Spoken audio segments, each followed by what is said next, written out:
Okay. Admission of partner आपण बघणार आहोत. त्याच्यामधले महत्त्वाच्या कन्सेप्ट फक्त आपण आज बघणार आहोत. Admission of partner.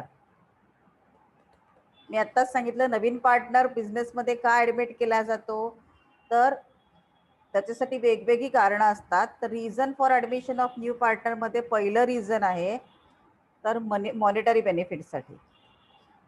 Okay, monetary बेनिफिटसाठी नवीन पार्टनर जनरली ॲडमिट केला जातो, कारण नवीन पार्टनर येताना कॅश घेऊन येतो. म्हणून मेन रिझन काय, तर मॉनिटरी बेनिफिट होण्यासाठी नवीन पार्टनरला घेतलं जातं.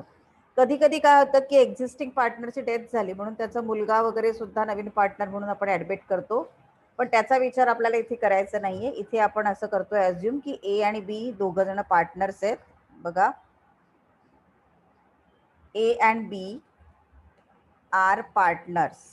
Okay, sharing profits and losses 1:1. Okay, आता सी पार्टनर म्हणून आला, सी ला ऍडमिट केलं त्यांनी. सी ऍडमिटेड फॉर, त्याला ऍडमिट करतानाच सांगतात की तुला किती शेअर देणार, तर 1/3 share.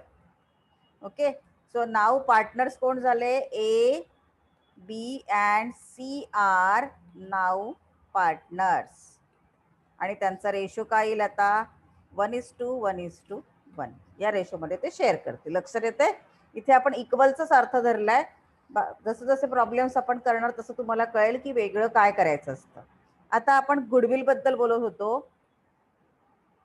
Goodwill is an intangible asset. Okay, goodwill काय असते, इंटँजिबल ॲसेट्स आहे. गुडविल म्हणजेच काय, तर goodwill is an reputation of business in terms of money. Okay, so while coming in, while addition of partner, new partner should bring, new partner काय घेऊन येणार, first one is capital घेऊन येणार आणि सेकंड तो घेऊन येणार goodwill in terms of money. Okay, आता कॅपिटल तो मनी मध्ये पण घेऊ शकतो, इन टर्म्स ऑफ मनी पण घेऊ शकतो, और इन टर्म्स ऑफ ॲसेट्स और गुड्स, कशातही तो कॅपिटल घेऊन येऊ शकतो. बरोबर, म्हणजे नवीन पार्टनर जनरली तुम्हाला कॅशमध्येच येतात. जनरली नवीन पार्टनर जेव्हा येतो तेव्हा तो कॅपिटल घेऊन येतो आणि गुडविलसाठीचे पैसे घेऊन येतो. आता आपण बघूया हे गुडविल म्हणजे काय, तर ते रेप्युटेशन ऑफ बिझनेस आहे. मग आता गुडविल जेव्हा आपण म्हणतो तेव्हा गुडविलचं कॅल्क्युलेशनचा जेव्हा विचार करणार आहे आपण, तेव्हा गुडविल ही इंटँजिबल ॲसेट आहे, त्यामुळे मार्केट व्हॅल्यू त्याची आपल्याकडे नसते. तर आपण गुडविलचं कॅल्क्युलेशन कसं करायचं हे आजच्या लेक्चरमध्ये शिकणार आहोत. शांतपणे बघा. तर सगळ्यात पहिल्यांदा आपण बघूया methods of valuation of goodwill. Okay, त्याच्यातली आपण बघतोय average profit method. Methods of, हे सगळं तुमच्या टेक्स्टबुक मध्ये आहे मॅडम, नोट्स असं काही म्हणू नका, सेम टेक्स्टबुक मध्ये थोड्या वेगळ्या लँग्वेज मध्ये दिलंय. मेथड्स कोणाला हवं असेल तर स्क्रीनशॉट नंतर काढून घ्या. Methods of valuation of goodwill. Okay, त्यातली पहिली मेथड आहे ती म्हणजे ॲव्हरेज प्रॉफिट मेथड. आता ॲव्हरेज प्रॉफिट मेथडचा फॉर्म्युला आपण लिहूयात. ओके, ॲव्हरेज प्रॉफिट मेथडचा फॉर्म्युला काय, आता ॲव्हरेज प्रॉफिट मेथडमध्ये सिम्पल ॲव्हरेज प्रॉफिट आहे, राईट, किंवा number of years purchase of average profit पण दिलेलं असतं. आता कसं येईल बघा, याच्यामध्ये फॉर्म्युला असा असतो, गुडविल इक्वल टू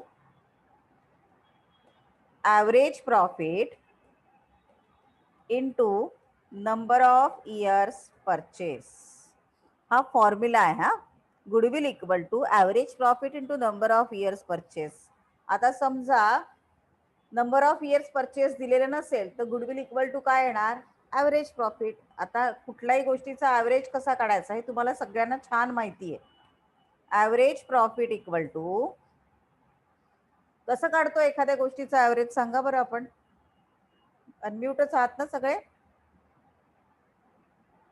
कसं काढतो एखाद्या गोष्टीचा ॲव्हरेज आपण, बोला. झोपले का तुम्ही? का माझा आवाज येणं बंद झालं? बोला, कोणत्याही गोष्टीचा ऍव्हरेज कसा काढतो आपण? किती जण मराठी मीडियमचे आहेत? Am I audible? अरे माझा आवाज येतोय का येस मॅम. तुम्हाला? हा, मग उत्तर द्या ना. किती जण मराठी मीडियमची आहेत? खूप जण मराठी मीडियमची आहे ना? हा, मग मला सांगा ना, सरासरी कशी काढतात? सरासरी मराठीमध्ये आपण सरासरी म्हणतो ज्याला. नाही आठवत? ऍव्हरेज, सरासरी. ओके, ठीक आहे, मीच सांगते आता. मग ऍव्हरेज 100 प्रॉफिट ने म्हणजे, डिवाइड करायचं का? हा, थोडं थोडं आठवतंय ना. ऍव्हरेज प्रॉफिट हा. कशाला म्हणायचं? दिलेले सगळे प्रॉफिट्स, म्हणजे आपल्याला 2 वर्ष 3 वर्षाचे प्रॉफिट दिलेले असतात. Okay, so average profit equal to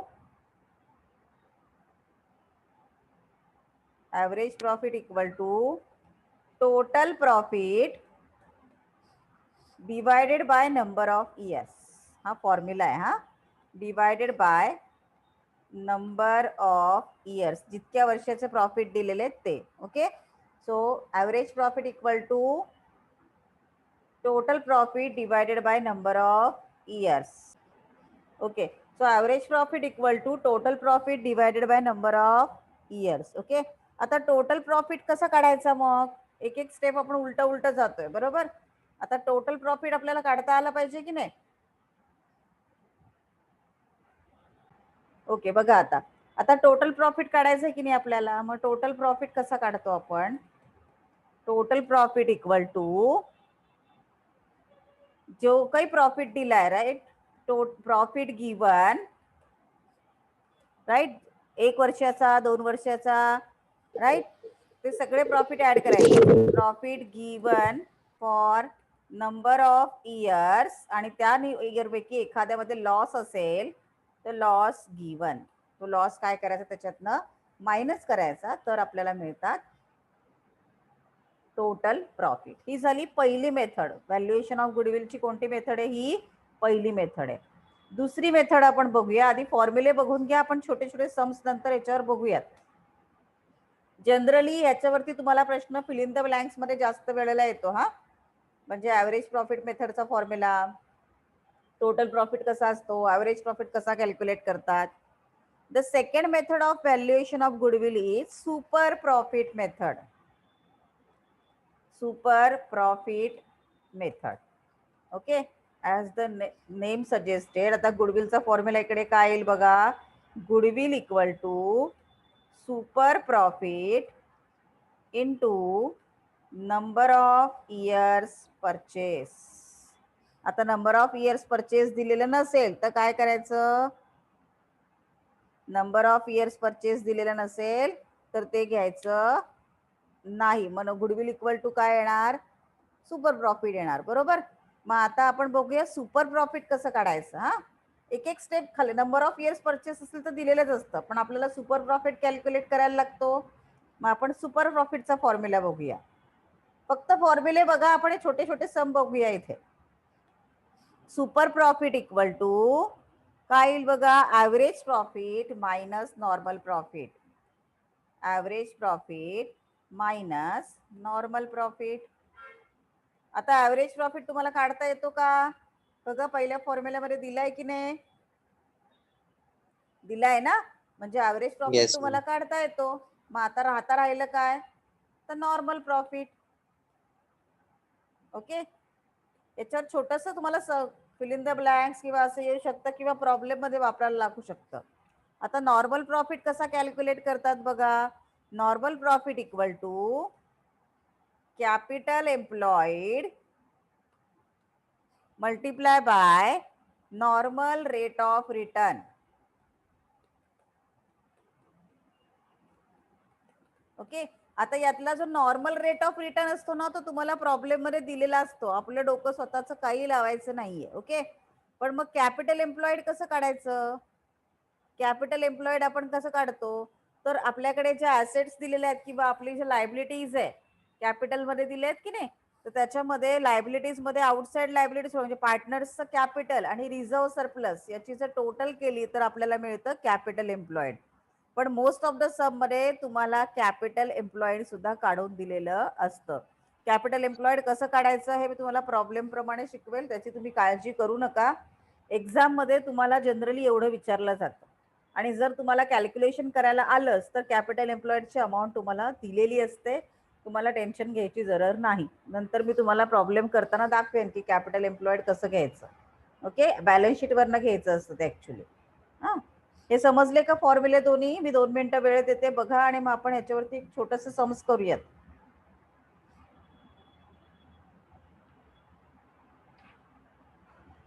समजलंय? Yes ma'am, समजले. ओके, मग आता आपण पहिले ऍव्हरेज प्रॉफिट मेथड वरती सम घेऊयात. ओके, आपण 5 वर्षाचा प्रॉफिट दिलाय, बरोबर? Profit is given for 5 years. किती वर्षाचा दिलाय? 5 इयर्स. आता पहिल्या वर्षाचा इयर 1 म्हणजे इयर 1 आहे, मी शॉर्ट मध्ये सम तयार करून देते.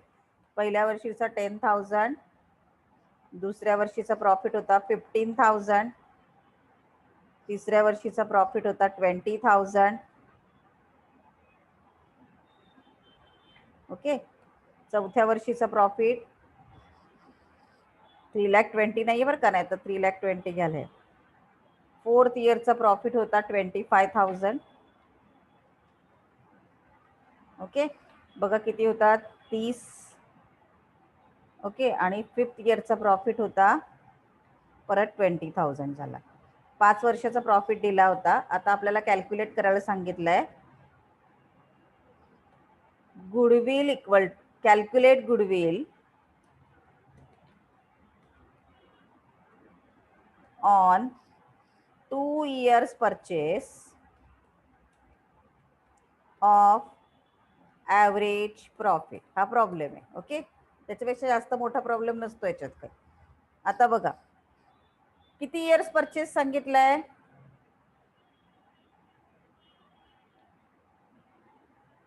2 years years परचेस. purchase. पण किती वर्षाचा प्रॉफिट दिलाय? 5 वर्षाचा दिलाय ना.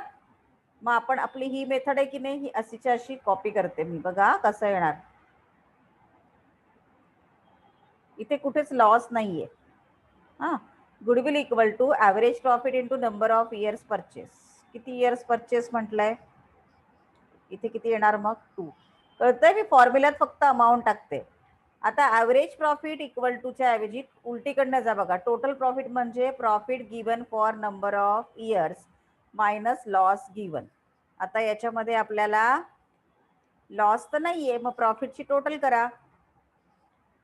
Sorry, 10,000 plus 15,000 plus 20,000 plus 25,000 plus 20,000. कोणीतरी पटकन टोटल करून सांगा मला किती येईल? 90,000. 90,000. 90,000. हा, 90,000 आली की नाही? आपण इमॅजिनरी एक्झाम्पल घेतलंय, तुम्ही आपण टोटल केली, 90,000 आली. आता काय करायचं बघा, हे झालं आपलं टोटल प्रॉफिट. आता इकडे रिप्लेस करते मी. टोटल प्रॉफिटची जागी किती येणार? 90,000. ओके,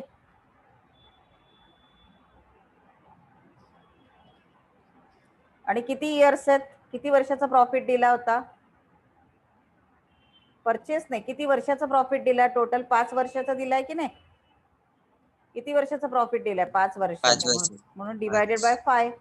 मग आता किती येईल सांगा ॲव्हरेज प्रॉफिट? 90,000 डिवायडेड बाय 5 करा. 18,000. 18 बरोबर आहे का? ओके, 18,000 आलं. मग आता गुडविलची व्हॅल्यू कशी येईल बघा? 18,000 मल्टिप्लाय बाय 2. बरोबर. Profit in average profit into number of years purchase. मग कॅल्क्युलेशन कसं येईल? 18,000 इंटू 2 किती येईल? 36,000. 36,000. समजलं? सिंपल आहे की नाही? फक्त फॉर्म्युला बाहेर Yes, करायचंय. हा, लक्षात आलं इथपर्यंत? ओके, आता सुपर प्रॉफिटच्या मागे तुम्ही आत्ता लागू नका, कारण आत्ताच्या मीटिंग मध्ये आपलं कम्प्लीट होणार नाही कदाचित. बरं ठीक आहे, मी प्रयत्न करते. सुपर प्रॉफिट मेथडनी एखादं छोटंसं सम करूया आपण. हा, आता पुढच्या सम मध्ये आपण घेऊया सुपर प्रॉफिट मेथड. त्याच्यामध्ये क्वेश्चन घ्या पटकन, तुमच्याकडे हवा असेल तर लिहून घ्या, नाही तर मग आपण प्रॉफिट जो आहे तसाच घेऊयात. ओके, या सेम एक्झाम्पलचं आपण घेऊयात, पण आपल्याला मेथड कोणती घ्यायची आहे? Super profit. ओके, आता इथे मी लिहिते additional information. Normal rate of return,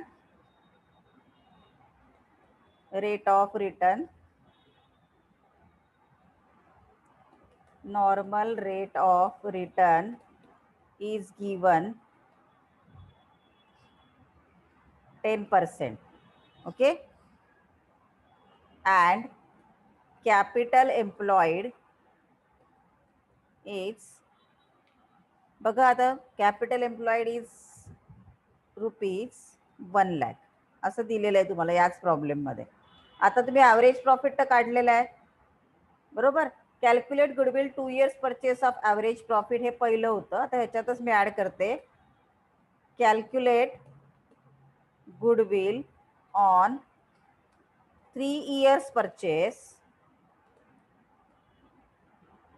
of super profit. Okay, आता आपण सुपर प्रॉफिट मेथडचे फॉर्म्युले घेऊयात. काय फॉर्म्युला आहे?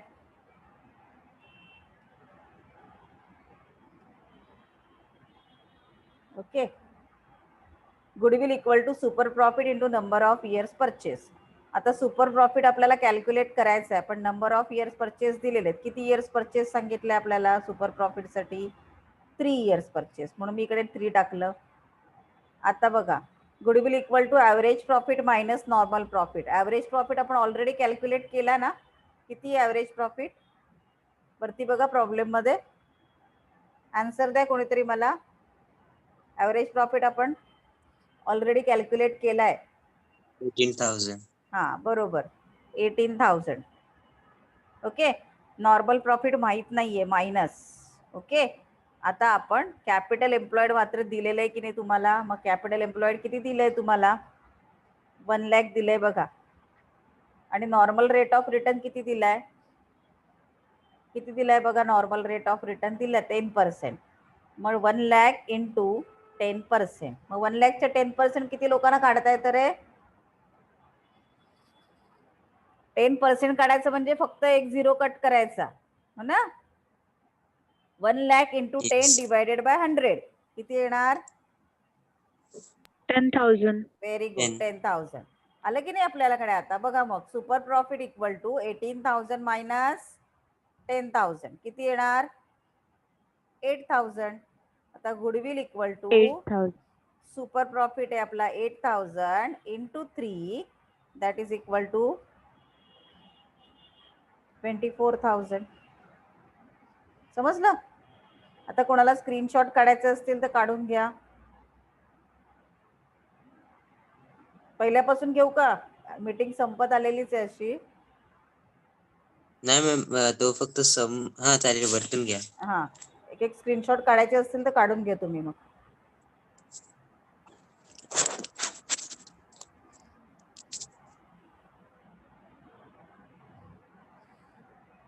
झालं की सांग, मी पुढे घेते मग. हा, 1 मिनिट रेकॉर्डिंग ऑफ करते. यस. बघा, आता आपल्याला 3 महत्वाच्या कन्सेप्ट बघायच्या. त्या आहे म्हणजे ओल्ड रेशो, ऍडमिशन मध्ये लागणाऱ्या महत्वाच्या कन्सेप्ट आहे या. न्यू रेशो आणि तिसरा आहे सॅक्रिफाईस रेशो. आता तुम्हाला मगाशी मी पिझ्झाचं उदाहरण दिलेलं आठवतं का? तुम्ही दोघं मित्र मिळून एक पिझ्झा खाताय, यस मॅम. बरोबर. दोघं इक्वल खातायत म्हणजे दोनाचे एक एक सेम भाग केले की नाही, बरोबर. मग दोघांना जो इक्वल मिळाला म्हणजे 1:1, 1:1. ओके, हा तुमचा झाला ओल्ड रेशो. लक्षात येते? म्हणजे ज्या जुन्या प्रमाणात तुम्ही तो पिझ्झा शेअर करत होता त्याला म्हणायचं ओल्ड रेशो. आता न्यू रेशो कशाला म्हणायचा? नवीन पार्टनर आल्यामुळे तुम्हाला 1/3 शेअर त्याला द्यायला लागला, म्हणजे 1:1. हा झाला तुमचा न्यू रेशो. लक्षात येतंय? हा झाला तुमचा न्यू रेशो. मग सॅक्रिफाईस रेशो कसा काढायचा? तर सॅक्रिफाईस रेशोसाठी फॉर्म्युला वापरायला लागतो. मोठा कुठला रेशो असेल रे यातला? ओल्ड मोठा असेल का न्यू मोठा असेल? सांगा बरं मला.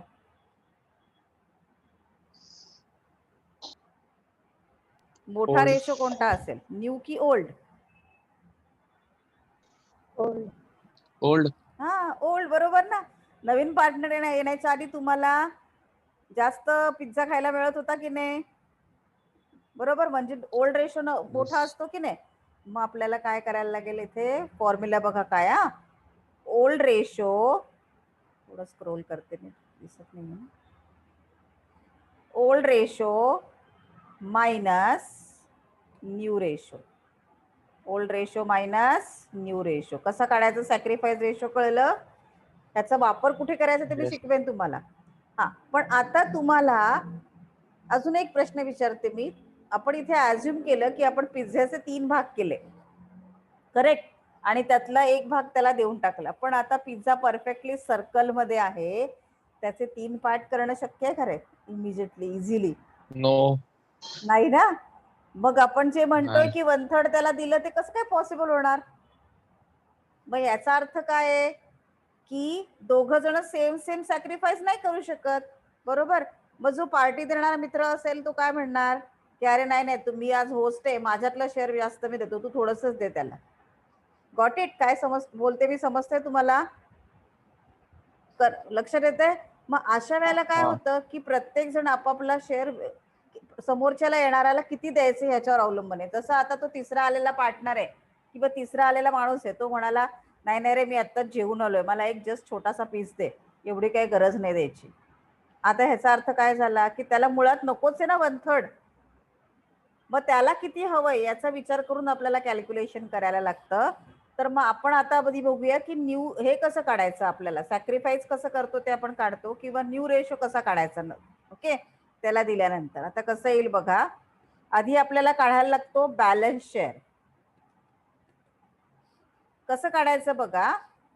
एक पूर्ण पिझ्झा आहे, त्याच्यामधनं आधी नवीन आलेल्या माणसाला तुम्हाला काही ना काहीतरी द्यायला लागेल, हे नक्की डिसाइडेड आहे की नाही? त्याला उपाशी ठेवणार का तुम्ही? नाही. मग एका पूर्ण पिझ्झ्यामधनं आधी न्यू पार्टनरचा शेअर मायनस करायचा. Got it? समजलं? एका पूर्ण पिझ्झ्यामधनं न्यू पार्टनरचा शेअर काय करायचा? मायनस करायचा. हे आधी कळलं का तुम्हाला काय केलं मी? Yes. हा, आता 1 मायनस काय केलं आपण?